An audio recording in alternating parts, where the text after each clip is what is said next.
Assalamualaikum warahmatullahi wabarakatuh. Alhamdulillah, alamin. Allahumma sholli ala Muhammad wa ala ali Muhammad. Pemirsa Khilafah News dimanapun Anda berada, salam jumpa kembali bersama dengan saya Aziz Rahman di program Kabar Petang edisi Jumat 5 Mei 2023. Insya Allah beberapa menit ke depan kami akan menemani Anda mencermati dan menelaah berita paling menarik dan paling populer hari ini bersama narasumber yang kompeten di bidangnya dan tentunya dari sudut pandang Islam.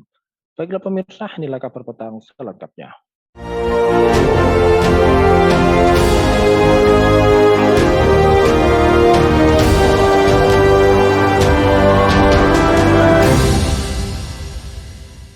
Resepsi di Gedung Putih berlangsung sementara. Pemerintah Amerika Serikat terus mengizinkan puluhan ribu orang Afghanistan yang melarikan diri dari kekuasaan Taliban lebih dari 2 tahun silam untuk tinggal dan bekerja di Amerika Serikat. Ini menurut dua pejabat Gedung Putih yang mengetahui rencana itu yang berbicara kepada kantor berita Associated Press dengan syarat anonim untuk dapat membahas rincian yang belum dirilis itu. Ia berbicara mengenai komitmen pemerintahnya untuk memerangi Islamofobia dan bias anti-Muslim. Nah, pemirsa melihat hal tersebut, kira-kira apakah motif terselubung resepsi Idul Fitri di Gedung Putih ini diselenggarakan oleh Joe Biden? Apakah rezim Amerika Serikat ini benar-benar mengidap Islamofobia dan bagaimanakah sikap umat Islam menghadapi berbagai perilaku dan kebijakan Islamofobia? Pemirsa, untuk membahasnya kami telah terhubung dengan Direktur El Haroka Research Center. Beliau adalah Bung Ahmad Fatoni. Kita sapa dulu beliau. Assalamualaikum warahmatullahi wabarakatuh, Bung Fatoni. Waalaikumsalam warahmatullahi wabarakatuh, Bung Aziz. Alhamdulillah, bagaimana ini kabarnya nih, Bung? Sehat, Bung? Alhamdulillah, sehat walafiat dalam lindungan Allah Subhanahu wa taala. Alhamdulillah, amin ya rabbal alamin. Baik, Bung, menyikapi terkait dengan apa yang telah dilakukan oleh Presiden Amerika Serikat, yakni Joe Biden, di mana yang bersangkutan beserta dengan Ibu Negara Amerika Serikat, Jill Biden, mengucapkan selamat Idul Fitri kepada seluruh umat Islam di dunia. Nah, melihat hal tersebut dengan adanya resepsi Idul Fitri di Gedung Putih, Anda melihatnya seperti apa? Apakah ini ada sesuatu motif terselubung ya? Mengingat negara Amerika Serikat juga banyak sekali menumpahkan darah kaum muslimin. Mohon tanggapannya. Ya, justru hal itu menurut saya menimbulkan pertanyaan besar ya. Apa pertanyaan itu? Jangan-jangan itu hanya sebagai lip service saja atau istilahnya pemanis bibir saja bagi rezim Amerika Serikat sekarang. Kenapa demikian? Karena jika dikaitkan dengan kebijakan global pemerintah Amerika Serikat terhadap dunia, khususnya dunia Islam, tidaklah berubah, artinya tetap seperti yang dulu. Ya, contohnya misalnya,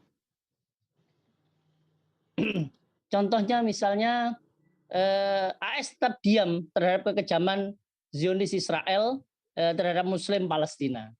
Ya, juga AS tetap tak bergerak dengan membebaskan Muslim di Uyghur, ya Xinjiang, dari genosida oleh penguasa komunis Cina. Ya. Dan kemudian Amerika juga terus menggencarkan apa yang mereka sebut dengan moderasi beragama di dunia Islam. Dengan target apa? Yaitu menawarkan konsep Islam yang lebih ramah ala Amerika Serikat ya terhadap imperialisme yang digencarkan Amerika Serikat terhadap dunia Islam. Ya. Di sisi yang lain, ya Amerika Serikat terus menggencarkan proyek war on radicalism, ya, dalam membungkam umat Islam yang kritis terhadap imperialisme Amerika Serikat terhadap dunia Islam. Jadi kalau ada pertanyaan apakah ada motif terselubung, ya kalau dilihat dari fakta yang terjadi yang di lapangan ya yang menimpa dunia Islam saat ini justru itu bertolak belakang ya dengan sikap sepertinya ramah dari pemerintahan rezim AS sekarang ini ya terhadap dunia Islam yang kalau dibandingkan dengan pemerintahan sebelumnya ya tidak jauh beda terkait dengan kebijakan terhadap dunia khususnya dunia Islam ya. Begitu menurut saya Bung Aziz. Lantas kemudian jika, sebagaimana yang sudah, Anda jelaskan, ini kan bisa dikatakan bahwa pemerintah Amerika Serikat, baik rezim-rezim sebelumnya atau rezim saat ini, jelas menunjukkan sikap, Islamofobia terhadap, Islam begitu. Lantas bagaimanakah sikap umat Islam ya di dalam menghadapi berbagai perilaku dan, kebijakan-kebijakan Islamofobia, terutama oleh Amerika Serikat? Ya, memang kalau kita lihat ya, Pak, rezim Amerika Serikat saat ini sepertinya, ingin menampilkan diri lebih humanis ya, terhadap Islam dan kaum muslimin ya. Ya, karena kita tahu sendiri ya bahwasanya, Presiden AS sekarang ini, Joe Biden itu kita ketahui berasal dari Partai Demokrat, yang memang agak apa, kalau boleh disebut agak humanis lah terhadap Islam dan kaum muslimin. Yang ini berbeda, bertolak belakang dengan, pendahulunya ya, Presiden Donald Trump ya, yang itu berasal dari Partai Republik kan begitu. Namun yang patut untuk digarisbawahi ya, bahwa yang jelas polugri atau politik luar negeri AS terhadap penguasaan dunia melalui imperialisme atau istimariah lah istilahnya, dan terhadap penjajahan terhadap negara-negara dunia, di dunia mayoritas adalah negeri kaum muslimin, sama saja sebenarnya. Secara faktual sama, tidak ada perubahan sedikit pun. Nah, itu yang apa namanya? Secara faktual seperti itu ya. Artinya ya kalau sekarang Joe Biden itu agak humanis dengan Islam dan kaum muslimin, lebih familiar dengan Islam dan kaum muslimin, ya yang itu berbeda dengan pendahulunya, yaitu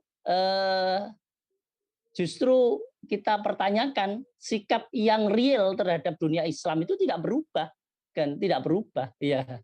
Bahkan apa namanya, saat umat Islam di berbagai belahan dunia itu digenosida di berbagai belahan dunia, misalnya di Palestina yang sekarang ini mengalami penderitaan luar biasa karena kekejaman Zionis Israel, Amerika Serikat tidak mengutuk sedikit pun, tidak mengirim pasukan untuk menghentikan kekejaman Israel.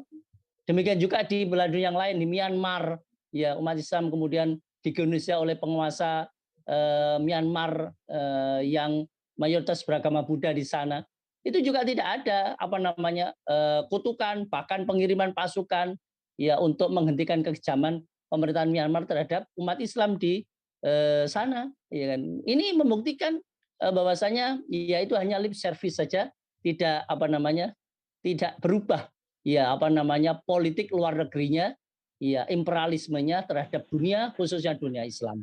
Nah, bagaimana terus sikap umat Islam terhadap kebijakan Islamofobia yang harus dilakukan oleh umat Islam? Yang pertama, umat Islam harus bersatu padu untuk menolak dengan tegas terhadap apa namanya propaganda jahat ya dari Barat terhadap Islam dan kaum umatnya. Ya harus menolak ya apa kebijakan Islamofobia itu harus menolak dengan tegas. Ya, kemudian yang kedua, semua umat Islam, elemen umat Islam harus apa bersatu padu. Apakah itu dari gerakan-gerakan Islam, haroka Islam, ormas Islam, parpol Islam harus bersatu padu seia sekata untuk mengedukasi umat, memberikan pencerahan umat untuk agar melek politik Islam ya, sehingga bisa satu sikap yang tepat siapa yang sebenarnya musuh dan siapa yang sebenarnya saudara yang harus dirangkul, siapa yang musuh yang seharusnya tidak dijadikan teman. Ini yang apa namanya saat ini harus dilakukan oleh seluruh elemen umat Islam agar apa namanya tidak salah sikap terhadap musuh, justru dijadikan teman, yang saudara sama muslim justru dianggap sebagai musuh. Ini kan justru kontraproduktif terhadap apa namanya nilai-nilai Islam yang seharusnya dijunjung antar elemen umat Islam. Kemudian yang ketiga, umat Islam harus terus mengencarkan dakwah Islam kafah ya, bahwa ketika syariat Islam diterapkan secara kafah dalam sistem Islam atau apa yang disebut dengan sistem khilafah Islam adalah solusi mendasar ya bagi problem dunia saat ini, termasuk dunia Islam yang saat ini tengah mengalami penderitaan yang luar biasa karena kebijakan-kebijakan polugri Amerika Serikat ini. Ya. Kemudian yang berikutnya, dengan itu sikap Islamofobia Barat akan gagal total ketika umat Islam punya kesadaran politik Islam yang tinggi, punya tanggung jawab yang tinggi terhadap agamanya, dan menolak setiap upaya untuk mendiskreditkan Islam dan Muslimin atau apa yang mereka sebut dengan Islamofobia ya terhadap Islam dan Muslim itu harus ditolak dengan tegas. Dan kalau Islam bersatu, maka propaganda Islamofobia yang digencarkan oleh Barat ya akan tidak laku di tengah-tengah umat Islam. Begitu menurut saya, Bung Aziz. Ya baik, tadi Anda sedikit menyinggung bagaimana terkait dengan persatuan umat Islam, yang kalau kita lihat bersama beberapa pekan lalu kita juga seluruh umat Islam di seluruh dunia ini merayakan Idul Fitri ya, di mana di dalam rangkaian acaranya itu ada acara keluarga besar berkumpul kemudian berdoa bersama, yang mana spirit dari Idul Fitri ini selalu identik dengan silaturahmi ya, saling memaafkan dan juga penuh dengan kekeluargaan.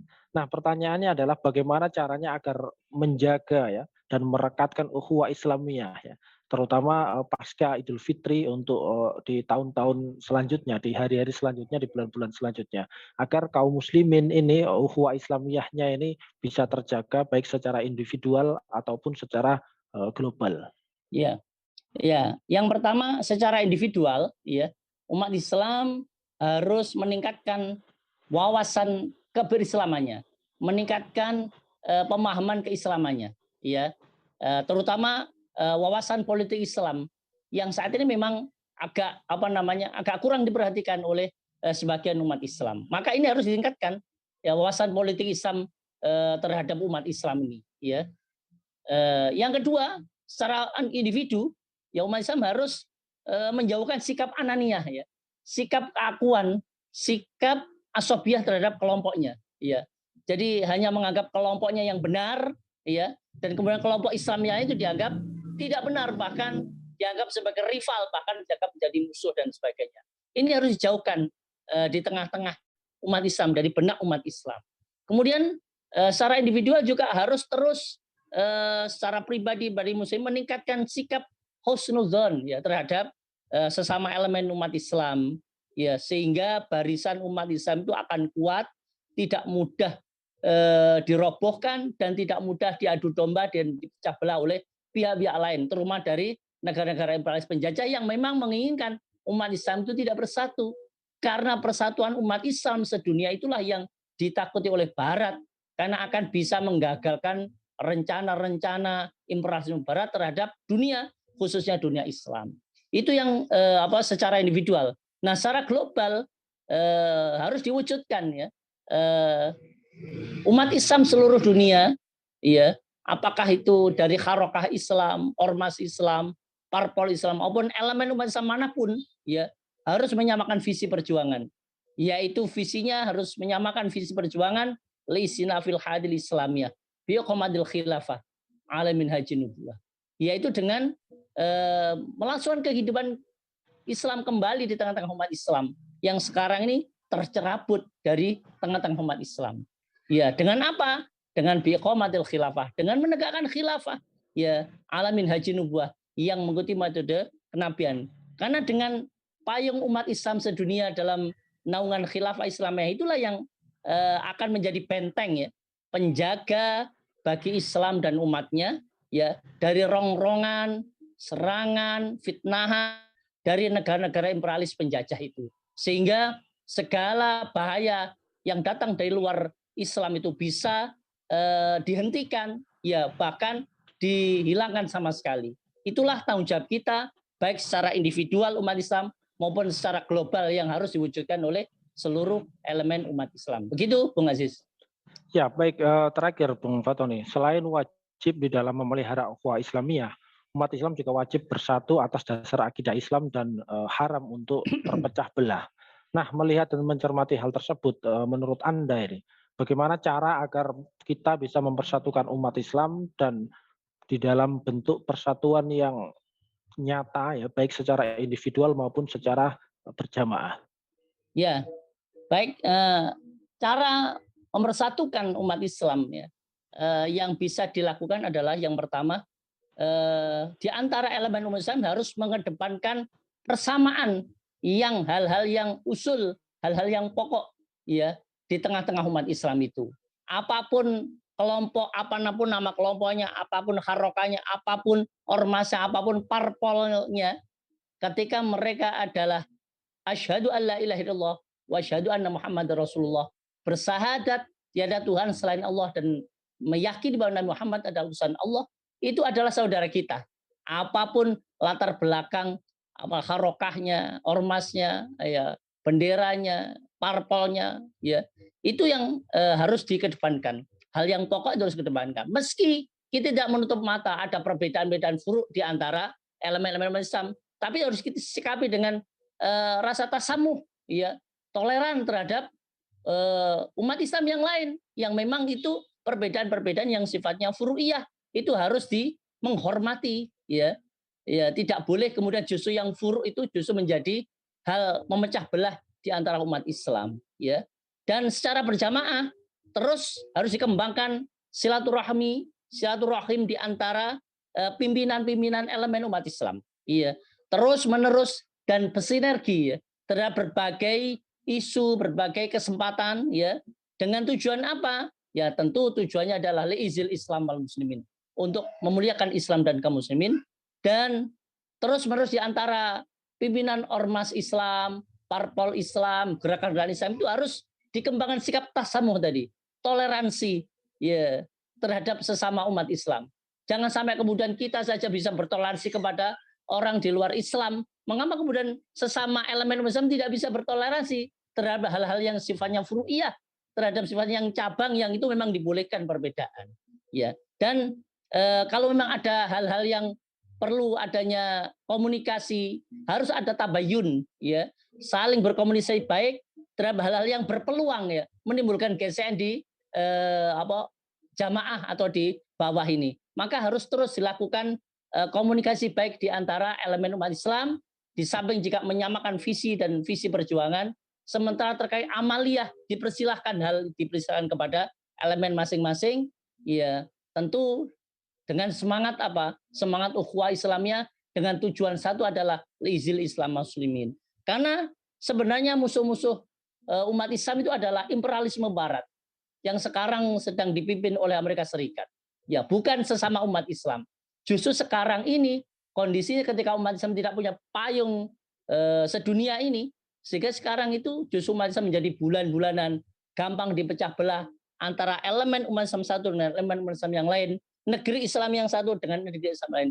Justru itu karena apa? Payung umat Islam telah dilenyapkan oleh para imperialisme barat itu. Ini yang menjadi persoalan yang ada di tengah-tengah kita, dan maka tidak ada jalan kecuali kita harus terus-menerus menggalang ukhuwah Islamiyah secara benar, ukhuwah Islamiyah secara nyata, bukan hanya justru di lip service saja yang selalu diingatkan oleh para mubaligh kita, para ulama kita harus bersatu, ya, bertakwa dan bersatu itu harusnya menjadi hal yang tidak hanya di bibir saja, tapi bisa diwujudkan secara nyata di tengah-tengah kehidupan umat Islam. Begitu, Bung Aziz. Ya baik, syukran wa jazakumullahu khairan katsiran. Terima kasih atas penjelasannya dan juga terima kasih telah hadir di Kabar Petang pada edisi kali ini. Insya Allah nanti kita ketemu lagi lain waktu, lain kesempatan. Semoga Anda dan keluarga sehat selalu dalam lindungan Allah Subhanahu wa taala. Assalamualaikum warahmatullahi wabarakatuh. Baik pemirsa, demikianlah Kabar Petang pada edisi kali ini. Semoga Anda mendapatkan banyak manfaat dari acara kami. Jangan lupa saksikan kami besok di jam dan channel yang sama. Dan jangan lupa juga like, comment, share, subscribe, serta klik tekan tombol loncengnya agar tidak ketinggalan update terbaru dari Khilafah News. Karena hanya disinilah Anda akan mendapatkan informasi aktual terpopuler dan tentunya dari sudut pandang Islam. Akhirnya saya Aziz Rahman beserta seluruh kru yang bertugas undur diri. Wassalamualaikum warahmatullahi wabarakatuh.